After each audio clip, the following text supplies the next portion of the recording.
સુરત શહેરમાં નશો કરનારા લોકો ચેતી જજો, કારણ કે હવે સુરત શહેર પોલીસે વસાવેલું આ નાનકડું મશીન 30 સેકન્ડથી 1 મિનિટના સમયમાં જ કહી દેશે કે વ્યક્તિએ નશો કર્યો છે કે નહીં. સુરત શહેર એસઓજી દ્વારા 15 લાખનું portable mobile rapid drug scanning and detection machine વસાવવામાં આવ્યું છે. આ મશીનની ખાસિયતની વાત કરવામાં આવે તો આ મશીનની સાથે કાર્ટ્રિજ આવે છે. આ કાર્ટ્રિજમાં જે વ્યક્તિની લાળ મૂકીને તેને મશીનની અંદર ઇન્સ્ટોલ કરવાની રહે છે. આ લાળનો સેમ્પલ લીધા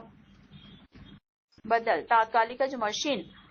30 સેકન્ડથી 1 મિનિટના સમયમાં જણાવી દેશે કે તે વ્યક્તિની લાળ છે તે વ્યક્તિએ નશો કર્યો છે કે નહીં. આ મશીન સુરત પોલીસ માટે ખૂબ જ અસરકારક કામગીરી કરશે. મહત્વની વાત છે કે 31 ડિસેમ્બર જેમ જેમ નજીક આવે છે તેમ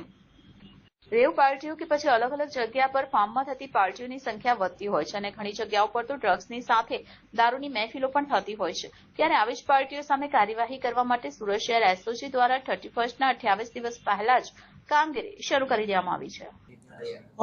સુરત શહેર પોલીસ પાસે આવી એન્ટી નાર્કોટિક્સની એક કીટ આવેલી છે, જે કીટની કિંમત 15 લાખ રૂપિયા છે અને એનું જે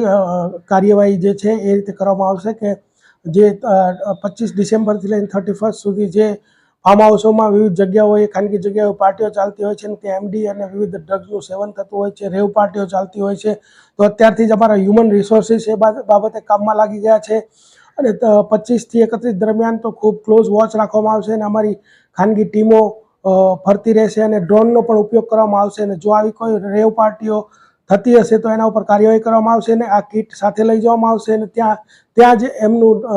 ચેકિંગ કરવામાં આવશે ને જો એ લોકોએ આવું કોઈ સેવન કરવામાં આવેલું હશે તો આગળની જે કાયદેસરની કાર્યવાહી હશે એ કરવામાં આવશે.